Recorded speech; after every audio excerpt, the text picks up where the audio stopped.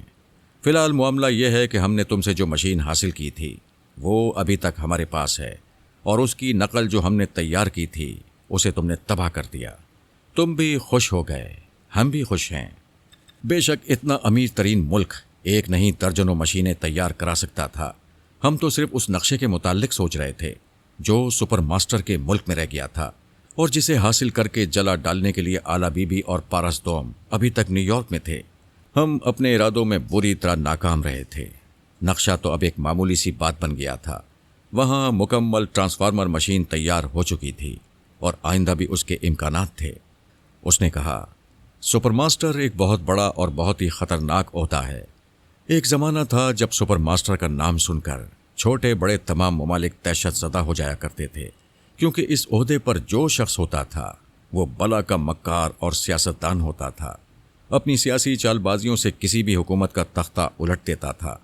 جب سے تم نے ٹیلی پیتھی کا ہتھیار استعمال کرنا شروع کیا ہے تب سے سپر ماسٹر کی اہمیت کم ہوتے ہوتے صفر رہ گئی تھی۔ مسٹر فرہاد، تمہیں وہ ماسٹر یوشے تو یاد ہوگا۔ ہاں مجھے یاد ہے، اور میرے سننے والوں کو بھی یاد ہوگا۔ وہ پہلا سپر ماسٹر تھا جو دشمن بن کر میری زندگی میں آیا تھا۔ میں اسے اس لیے بھی نہیں بھلا سکا ہوں کہ ان دنوں سونیا اس کی اعلی کار تھی اور میری جانی دشمن تھی، اور ماسٹر یوشے اس لیے بھی یاد رہے گا کہ وہی ایک ایسا سپر ماسٹر تھا جو ٹیلی پیتھی جانتا تھا۔ ہاں ماسٹر یوشے، جسے تم نے مار ڈالا تھا۔ تم میرے باپ کے قاتل ہو۔ میں نے حیرانی سے پوچھا، باپ؟ میں ماسٹر یوشے کا بیٹا ہوں۔ آج سے 20 برس پہلے میں نے قسم کھائی تھی کہ میں تمہیں کتے کی موت ماروں گا اور تمہارا مقابلہ کرنے کے لیے ٹیلی پیتھی کا علم حاصل کروں گا۔ تب سے میں نے یہ علم حاصل کرنے کے ہر مرحلے سے گزرتے رہنے کی کوشش کی۔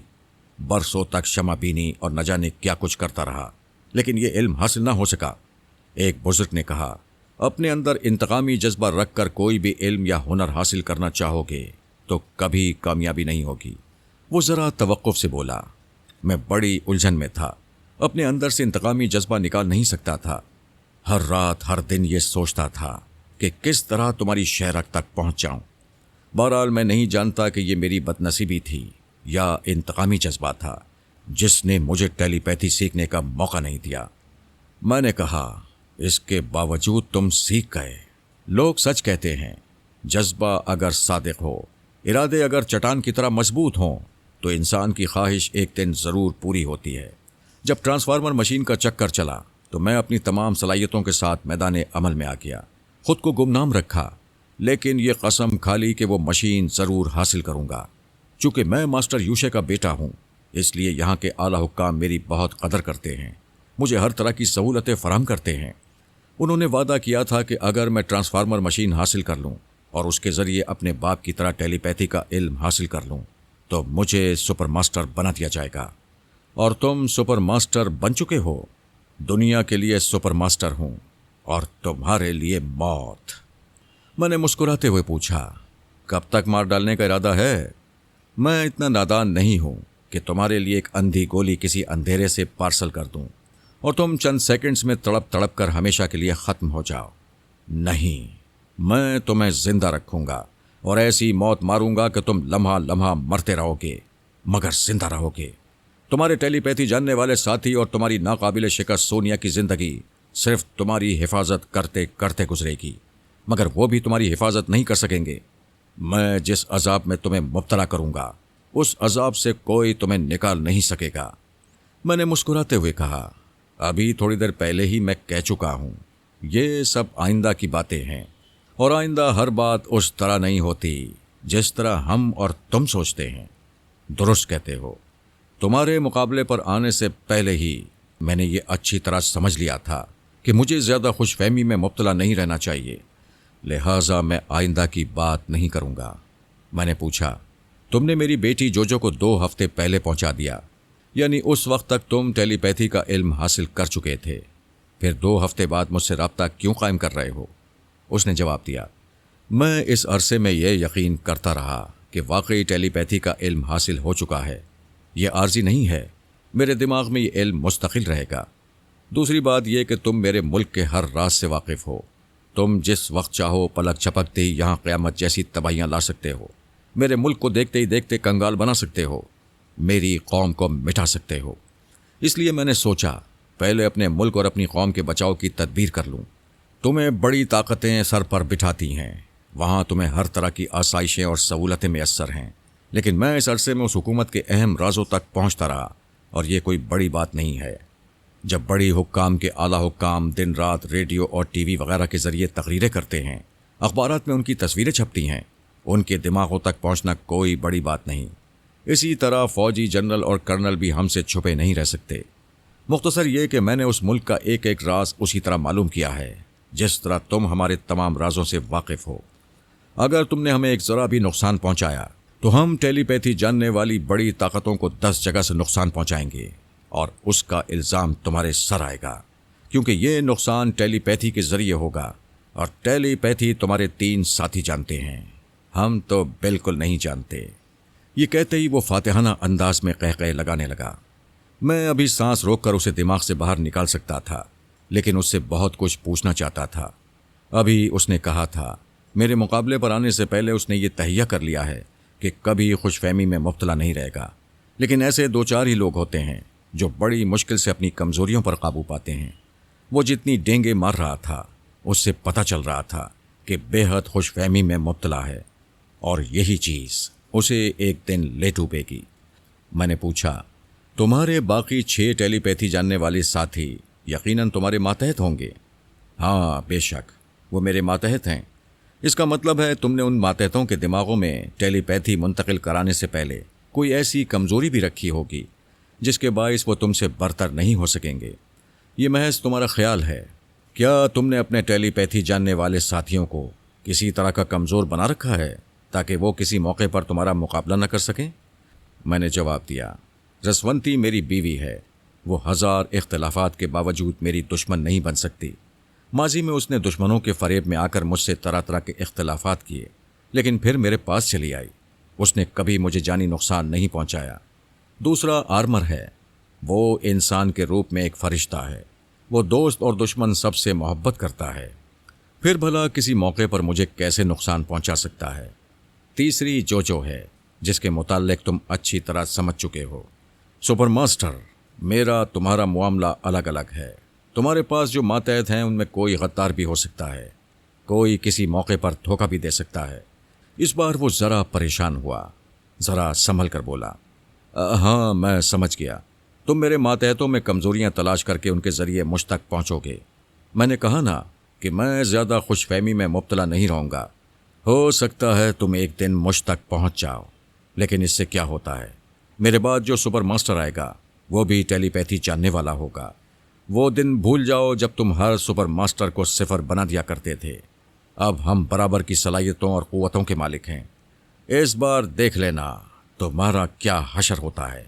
آج کے بعد سے تم سسک سسک کر زندگی گزارتے رہو گے، اور میں تمہارے پاس آتا جاتا رہوں گا۔ That's all. وہ چلا گیا۔ اگرچہ ہماری گفتگو دماغ کے اندر سوچ کے ذریعے ہو رہی تھی، لیکن میں اپنی زبان سے جواب دیتا رہا تھا تاکہ پارس سنتا رہے اور آنے والی نئی مصیبتوں کے متعلق اپنے طور پر رائے قائم کرتا رہے۔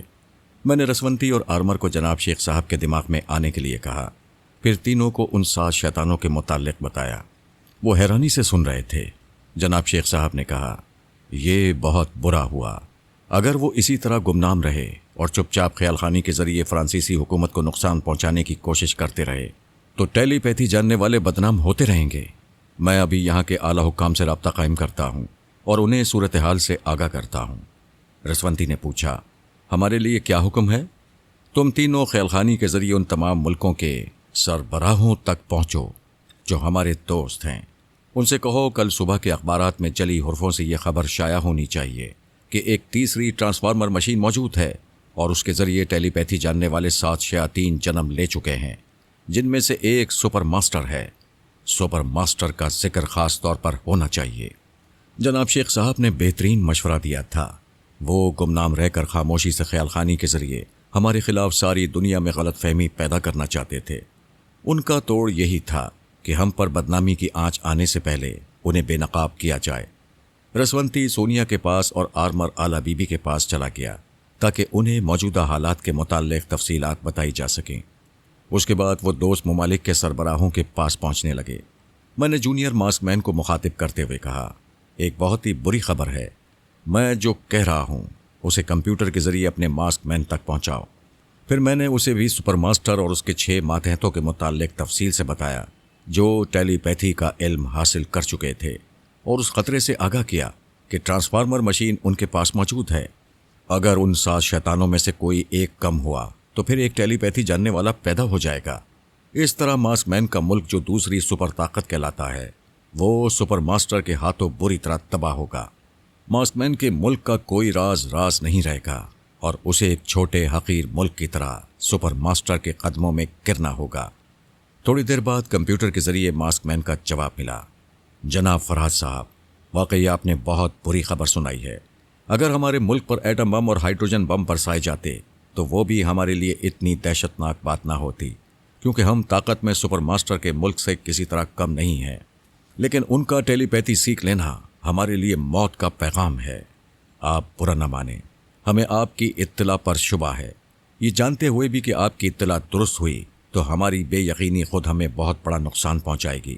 تاہم آپ سے درخواست ہے کہ کسی طرح ہمیں پختہ یقین دلانے کی کوشش کریں۔ مجھے افسوس ہے، میرے پاس یقین دلانے کی کوئی صورت نہیں ہے۔ سپر ماسٹر نے یہ طے کر لیا ہے کہ اپنے 6 ٹیلی پیتھی جاننے والوں کے ساتھ کبھی ظاہر نہیں ہوگا، چپ چاپ خیال خانی کے ذریعے اپنے دشمنوں سے نمٹتا رہے گا، اور اس طرح سارا الزام مجھ پر اور میرے ٹیلی پیتھی جاننے والے ساتھیوں پر آتا رہے گا۔ ماسک مین کی طرف سے جواب ملا، کہیں ایسا تو نہیں ہے کہ آپ ہمیں نقصان پہنچانا چاہتے ہوں اور اس سے پہلے ہی پیش بندی کر رہے ہوں کہ کوئی اور بھی ٹیلی پیتھی جاننے والا پیدا ہو گیا ہے، وہ بھی ایک نہیں 7 ہیں؟ میں جھوٹ کس لیے بولوں گا، کس لیے تمہارے ملک کو تباہ کروں گا، جبکہ میں برسوں سے تمہارے ایک ایک راز سے واقف ہوں۔ کیا تم نہیں جانتے کہ 2 ہفتے پہلے جو اغوا کی گئی تھی اسی کے دماغ سے سپر ماسٹر نے اپنے دماغ میں ٹیلی پیتھی منتقل کرائی ہے؟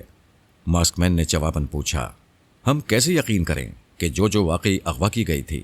آپ نے ہم سے کہا کہ وہ اغوا کی گئی ہے تو ہم نے یقین کر لیا۔ دیکھیے مسٹر فرحات، برا ماننے کی بات نہیں ہے، ہم سب اپنے درمیان بے اعتمادی کی اونچی اونچی دیواریں اٹھا چکے ہیں۔ اعتماد قائم کرنے کے لیے پہلے ان دیواروں کو گرانا ہوگا۔ ویسے ایک بات اٹل ہے، سپر ماسٹر کے ٹیلی پیتھی سیکھنے کے بعد تمہیں ٹیلی پیتھی جاننے والوں کا ایک محاذ بنانا ہوگا، ورنہ تمہاری پیشانی سے سپر پاور کا لیبل ہمیشہ کے لیے ختم ہو جائے گا۔ یہ ماسک مین اور دوسرے تمام بڑے ممالک کے لیے لمحہ فکریہ تھا۔ سپر ماسٹر یہ علم سیکھنے کے بعد تمام ملکوں کو اپنے پاؤں تلے روندنے والا تھا۔ ویسے سبھی گوما گوں میں تھے، کسی کو یقین نہیں آ رہا تھا کہ سپر ماسٹر اتنا خطرناک ہتھیار حاصل کر چکا ہے۔ جب کوئی ملک کبھی کوئی خطرناک ہتھیار ایجاد کرتا ہے تو ساری دنیا میں اس کی پبلسٹی کرتا ہے تاکہ دشمنوں کے دلوں میں دہشت بیٹھ جائے، لیکن سپر ماسٹر ٹیلی پیتھی جیسا خطرناک ہتھیار حاصل کرنے کے باوجود خاموش تھا، اس کا اظہار نہیں کر رہا تھا۔ ماسک مین اور دوسرے ممالک کے سربراہان اس سے اس سلسلے میں پوچھ گچھ کر رہے تھے اور وہ لا علمی ظاہر کر رہا تھا، انہیں ہنستے ہوئے جواب دے رہا تھا، ٹیلی پیتھی اور ہم، بھائی کہاں سے یہ علم حاصل ہو سکتا ہے جبکہ فرات نے ہماری ٹرانسفارمر مشین تباہ کر دی۔ وہ بڑی زبردست چالیں چل رہا تھا، اگر وہ خیال خانی کا مظاہرہ کرتا تو زیادہ سے زیادہ اس کے دشمن خوفزدہ ہو جاتے، اس کے آگے گھٹنے ٹیک دیتے یا پھر اس کے خلاف محاذ بنانے کے لیے ہماری امداد حاصل کرتے۔ آج نہیں تو کل یہ جوڑ توڑ ہونے ہی والا تھا، بڑے بڑے ممالک ہمیں اپنی طرف بلانے والے تھے۔ اس طرح سپر ماسٹر کے مقاصد پورا نہ ہوتے۔ دوسری طرف وہ چھپ کر خیال خانی کے ذریعے تمام ممالک کے راز معلوم کرتا رہتا اور اپنے دشمنوں کو چپ کے ٹیلی پیتھی کے ذریعے اپنے راستے سے ہٹاتا رہتا یا ہمیشہ کے لیے ختم کر دیتا، تو یہ سارا الزام ہم پر آتا۔ دوسرے لفظوں میں اس کے سب سے بڑے دشمن ہم تھے، ہم سپر پاور تھے۔ وہ سب سے پہلے ہماری ساکھ بگاڑنا چاہتا تھا، دنیا والوں کی نظروں میں ہمیں ناقابل اعتبار ثابت کرنا چاہتا تھا۔ اس نے چیلنج کیا تھا کہ مجھے ایک ہی وقت میں نہیں مارے گا بلکہ زندہ رکھ کر ہر لمحہ مارتا رہے گا۔ اس کی چال کچھ سمجھ میں آ رہی تھی، وہ ہمیں تمام ممالک کی نظروں میں گرا کر نہ گھر کا رہنے دیتا نہ گھاٹ کا۔ اس کی پہلی کوشش یہ ہوگی کہ بڑی طاقتوں کی حکومت ہمیں پناہ نہ دے، ہمیں اپنے ملک سے نکال دے، اس کے بعد کوئی دوسرا ملک ہمیں پناہ دیتے ہوئے خوفزدہ رہے کہ جہاں ہمارے قدم جائیں گے وہاں تباہی پھیلے گی، اور یہ تباہی چپ چاپ بڑے ہی پراسرار طریقے سے سپر ماسٹر پھیلاتا رہتا۔ رسونتی نے کہا، فرات اس ملک میں 7 شیطان ہیں اور وہاں میرا پارس تنہا ہے، اسے واپس بلا لو۔ اس کا مطلب ہے وہ تمہارے کہنے سے واپس نہیں آ رہا ہے؟ میں اس کی ماں ہوں، بھلا وہ میری بات کیسے ٹال سکتا ہے؟ لیکن ایسے دلائل پیش کرتا ہے کہ میں خاموش ہو جاتی ہوں۔ میں بھی تو سنوں کیسے دلائل پیش کرتا ہے۔ کیا تم پارس کے پاس جا کر خود اس سے باتیں نہیں کر سکتے؟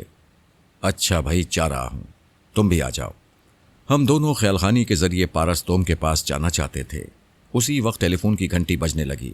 میں نے ریسیور اٹھا کر کہا، ہیلو، کون ہے؟ پاپا، میں آپ کا بیٹا پارس اول بول رہا ہوں۔ ہاں، کیا بات ہے بیٹے؟ کیا جو گھر واپس آ گئی ہے؟ نہیں تو بھائی، وہ تمہارے ساتھ گئی تھی، بات کیا ہے؟ ہم 15 منٹ پہلے ایک ساتھ تھے۔ ایفل ٹاور کے قریب اوپن ریسٹورنٹ میں پہنچ کر اس نے کہا آئس کریم کھائے گی، اور میں کافی پینا چاہتا تھا، لہٰذا سیلف سروس کے طور پر یہ چیزیں لانے کے لیے اندر گیا۔ وہاں مجھے کیو میں رہ کر انتظار کرنا پڑا۔ جب یہ چیزیں لے کر باہر آیا تو وہ اپنی میز پر نہیں تھی۔ میں نے دور دور تک نظریں دوڑائیں، کبھی فٹ پاتھ پر آ کر دیکھا، کبھی ریستوران کے اندر گیا، لیکن وہ کہیں دکھائی نہیں دے رہی ہے۔ تم وہیں رہو، میں ابھی معلوم کرتا ہوں۔ میں نے خیال خانی کی پرواز کی اور جو کے دماغ میں پہنچا۔ پہلے تو اس نے سانس روکی، پھر پوچھا، پیارے پیارے انکل، کیا آپ ہیں؟ نہیں بیٹی، میں تمہارا پاپا ہوں۔ کیا بات ہے پاپا؟ تم جس کے ساتھ بیٹھی ہو اس کی طرف دیکھو۔ اس نے میری ہدایت کے مطابق دیکھا تو پارس اس کے ساتھ بیٹھا ہوا کار ڈرائیو کر رہا تھا۔ فوراً بات سمجھ میں آ گئی۔ میں نے کہا، بیٹی تمہیں دھوکا ہو رہا ہے، یہ تمہارا پارس اول نہیں ہے، یہ ڈمی ہے۔ وہ ہنستے ہوئے بولی، آپ کیسی باتیں کر رہے ہیں؟ میں اپنے پارس کے ساتھ آپ کے گھر سے چل کر یہاں آئی ہوں، اور آپ اپنے بیٹے کو ڈمی کہہ رہے ہیں؟ بیٹی، تمہیں چکر دیا کیا ہے؟ جس وقت پارس ریسٹورنٹ میں سیلف سروس کے لیے اندر گیا تو اس کے بعد کیا ہوا، مجھے بتاؤ۔ اور کیا ہونا تھا؟ پارس اندر سے خالی ہاتھ آیا۔ اس نے کہا، یہاں میری پسند کی جیلی آئس کریم نہیں ہے، کسی بڑے سے آئس کریم بار میں کھائیں گے۔ بیٹی، اس نے تم سے جھوٹ کہا ہے، وہاں تمہاری پسند کی جیلی آئس کریم موجود ہے۔ پارس تمہارے لیے آئس کریم اور اپنے لیے کافی لایا تھا، لیکن تم ڈمی کے ساتھ جا چکی تھیں۔ وہ ہنسنے لگی۔ پھر ڈمی پارس سے بولی، تم نے کچھ سنا؟ پاپا کیا کہہ رہے ہیں؟ ہاں، اچھا، تو ہمارے پاپا ہمارے درمیان موجود ہیں، ذرا میں بھی سنوں وہ کیا کہہ رہے ہیں۔ جو نے اسے میری تمام باتیں بتائیں۔ وہ ہنستے ہوئے بولا، پاپا بوڑھے ہو گئے ہیں، اس شبہ کا کیا علاج ہو سکتا ہے کہ وہ اپنے بیٹے کو ڈمی کہہ رہے ہیں؟ یہ کہہ کر اس نے قہقہا لگایا۔ جو بھی اس کے ساتھ ہنسنے لگی۔ میں نے کہا، جو اگر یہ ڈمی نہیں ہے تو اس سے کہو مجھے اپنے دماغ میں آنے دے۔ جو نے کہا، پارس تم اپنے پاپا کو دماغ میں آنے دو۔ او شور، موسٹ ویلکم، پاپا تشریف لائیے۔ میں نے اس کے دماغ میں پہنچنا چاہا تو اس نے سانس روک لی۔ میں نے دوبارہ کوشش کی، اس نے دوبارہ سانس روک لی۔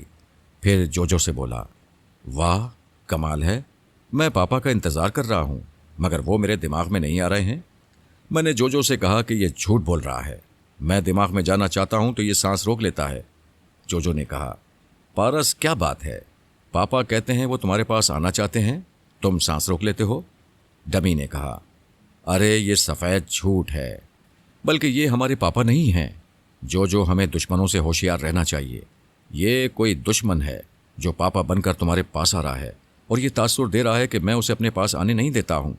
ذرا تم ہی عقل سے سوچو، وہ میرے پاپا ہیں، بھلا میں کیوں دماغ میں نہیں آنے دوں گا؟ جو نے کہا، اے مسٹر، تم کون ہو؟ کیوں پاپا بن کر میرے دماغ میں آ رہے ہو؟ چلے جاؤ یہاں سے۔ یہ کہتے ہی اس نے سانس روک لی۔ میں نے دوسری بار اس کے دماغ میں جانے کی کوشش کی تو اس نے پھر سانس روک لی۔ تیسری بار بھی اس نے یہی کیا۔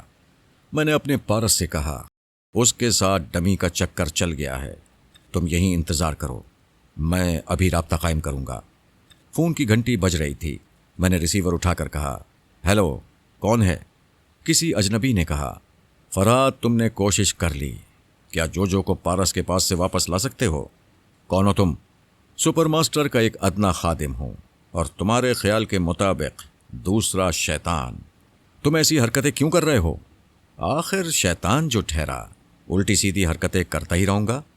میں نہیں مانتا۔ کسی خاص مقصد کے تحت جوجو کو دو پارس کے درمیان الجھایا جا رہا ہے۔ تم تو سمجھانے سے پہلے ہی سمجھ دیتے ہو، پھر پوچھتے کیوں ہو؟ میں پوچھ رہا ہوں اس کا مقصد کیا ہے؟ بھائی پچھلے دنوں ہم نے جوجو اور ڈمی پارس کو اپنے مقاصد کے لیے اغوا کیا تھا۔ اس عرصے میں ڈمی پارس جوجو سے متاثر ہو گیا، اس سے محبت کرنے لگا ہے، اس کے ساتھ وقت گزارنا چاہتا ہے۔ آخر وہ ڈمی ہمارے بہت کام کی چیز ہے، پھر ہم اس کی خواہش کیسے پوری نہ کریں؟ میں نے غصے سے تل ملا کر کہا، وہ میری بہو ہے، اگر ڈمی نے اسے کبھی میلی نیت سے ہاتھ لگایا تو میں اس کے ساتھ تمہیں بھی خاک میں ملا دوں گا۔ جب جی چاہے خاک میں ملا دینا، فی الحال اپنے بیٹے سے کہو وہ اپنی عزت کی حفاظت کرے، ورنہ ڈمی کو جب بھی موقع ملے گا وہ اسے اڑا لے جائے گا۔ شیطان کے بچے، تمہارا سپر ماسٹر جوجو کو بیٹی کہتا ہے، اس کا احسان مانتا ہے کہ اس کے ذریعے ٹیلی پیتھی کا علم اسے حاصل ہوا، اور تم اس کی عزت کو خطرے میں ڈال رہے ہو۔ سپر ماسٹر نے جوجو کو بیٹی کہا ہے، میں نے تو نہیں کہا۔ کیا بات اب تک تمہاری سمجھ میں نہیں آئی؟ میں ایسے موقع پیدا کر رہا ہوں کہ پارس جنون میں مبتلا ہو کر ڈمی سے ٹکرا جائے۔ تعجب ہے، کیا تم لوگوں کو یہ خوش فہمی ہے کہ وہ ڈمی میرے بیٹے کے مقابلے پر ایک لمحے کے لیے بھی ٹھہر سکے گا؟ کیوں نہیں؟ کیا تم بھول گئے کہ تمہارے ہی بیٹے پارس اول کے دماغ سے تمام صلاحیتیں اس ڈمی کے دماغ میں منتقل کی گئی ہیں؟ وہ تمہارے بیٹے کے ایک ایک داؤ پیچ اور ان کے توڑ جانتا ہے۔ بے شک یہ دماغی صلاحیتیں تھیں اور ڈمی کے دماغ میں منتقل کر دی گئی، لیکن ٹرانسفارمر مشین کے ذریعے جسمانی صلاحیتیں منتقل نہیں ہوتیں۔ ماسٹر وارسوروکی نے میرے دونوں بیٹوں کو جسمانی طور پر فولاد بنا دیا ہے۔ تم کہتے ہو ڈمی پارس تمہارے بہت کام کا آدمی ہے، پھر اس کام کے آدمی کو اپاہج کیوں بنانا چاہتے ہو؟ اس نے قہقہ لگاتے ہوئے کہا، اس وقت سے ڈرو جب تمہارے بیٹے کا ٹکراؤ ڈمی سے ہوگا۔ ابھی میں نہیں بتاؤں گا کہ ڈمی اسے کس طرح اپاہج بنائے گا، یہ آنے والا وقت بتائے گا۔ فی الحال اپنے بیٹے کو سمجھاؤ ڈمی کے پیچھے نہ جائے۔ ٹھیک 10 بجے جو اسی ریسٹوران میں اسی میز پر پہنچا دی جائے گی۔ اس نے ریسیور رکھ دیا۔ میں نے ہیلو ہیلو کہہ کر 2-3 بار کریڈل کو کھٹکھٹایا، پھر ریسیور رکھ دیا۔ رسونتی نے کہا، میری سمجھ میں نہیں آ رہا ہے، یہ کیا چکر چل پڑا ہے؟ تم کہتے ہو وہ لوگ خیال خانی جانتے ہیں۔ اس ٹیلی فون کرنے والے کے بیان کے مطابق وہ دوسرا شیطان ہے، لیکن وہ خیال خانی کے ذریعے تمہارے دماغ میں نہیں آ رہا تھا، ٹیلی فون سے باتیں کر رہا تھا۔ رسونتی، وہ لوگ بہت ہوشیار ہیں۔ یقیناً میرے دماغ میں سپر ماسٹر وہ دوسرا شیطان آیا ہوگا۔ چونکہ تم میرے دماغ میں مسلسل موجود ہو، لہٰذا اس کی آمد کا پتہ نہیں چل سکا۔ میں نے سانس نہیں روکی تو اس نے سمجھ لیا ہوگا کہ تم یا آرمر موجود ہو، لہٰذا انہوں نے مجھے مخاطب نہیں کیا۔ سپر ماسٹر نے اپنے اس ماتحت کو جو ٹیلی پیتھی جانتا ہے اور جو اس وقت پیرس میں ہے، اسے خیال خانی کے ذریعے ہدایت کی گئی ہوگی کہ مجھ سے ٹیلی فون کے ذریعے بات کرے، اور اس نے یہی کیا تھا۔ اس وقت 7 بجے ہیں اور جو رات 10 بجے سے پہلے پارس کے پاس نہیں آئے گی۔ تم اس چکر میں میرے بیٹے کے پاس نہیں جا سکو گے۔ تمہارا بیٹا کہیں بھاگا نہیں جا رہا ہے، میں اس سے 10 بجے کے بعد رابطہ قائم کر لوں گا۔ تم جاؤ، میں جا کر اسے سمجھاتی ہوں، وہ اپنی رہائش گاہ سے باہر نہ نکلے۔ اگر ان 7 شیطانوں میں سے کسی نے پہچان لیا تو وہ مصیبتوں میں پھنس جائے گا۔ تم اسے سمجھا بھی دو، اور ہو سکے تو نیو یارک جا کر اس کے گلے میں تعویذ باندھ دو۔ کسی مزار پر جا کر منت مان لو کہ تمہارا بیٹا ان 7 شیطانوں کی نظروں میں نہ آئے۔ تم جو کر سکتی ہو کرو، مگر یہاں سے چلی جاؤ۔ وہ چلی گئی۔ میں نے پارس اول کے پاس آ کر کہا، بیٹے یہ سارا چکر سپر ماسٹر نے چلایا ہے۔ اس کا دوسرا شیطان کہتا ہے کہ ڈمی بھی جو کو پسند کرنے لگا ہے، اس کے ساتھ وقت گزارنا چاہتا ہے، لہٰذا اسے موقع دیا جا رہا ہے۔ اس طرح وہ تمہاری غیرت کو للکارنا چاہتے ہیں تاکہ تم جنون میں مبتلا ہو کر ڈمی سے ٹکرا جاؤ۔ لیکن ڈمی کا بچہ ہے کہاں؟ آپ کچھ نشاندہی کریں، میں اس سے نمٹ لوں گا۔ دوسرے شیطان کی باتوں سے پتہ چلتا ہے انہوں نے ڈمی کو بہت اچھی طرح تیار کیا ہے۔ ٹرانسفارمر مشین کے ذریعے تمہارے دماغ کی تمام صلاحیتیں اس کے دماغ میں منتقل کی ہیں۔ وہ تمہارے ہر داؤ پیچ کو اور اس کے توڑ کو سمجھتا ہے۔ انہوں نے کچھ ایسا منصوبہ بنایا ہے کہ کسی طرح تم دونوں کا ٹکراؤ ہو، اور اس ٹکراؤ میں خدا نہ کرے تم اپاہج بن جاؤ۔ بیٹے میں مشورہ دیتا ہوں، جوش اور جذبات میں نہ آنا، سہولت سے کام لو۔ ان کی چالوں کو سمجھتے ہوئے ڈمی تک پہنچو۔ یعنی میں ابھی اس ڈمی کو تلاش نہ کروں، اس ریستوران میں ہاتھ پر ہاتھ دھرے بیٹھا رہوں اور 10 بجے تک جو کی واپسی کا انتظار کرتا رہوں؟ کبھی ایسا وقت بھی آتا ہے کہ بڑے بڑے شہزوروں کو ہاتھ پر ہاتھ رکھ کر چپ چاپ بیٹھے رہنا پڑتا ہے۔ تم ہی بتاؤ میں کیا کر سکتا ہوں؟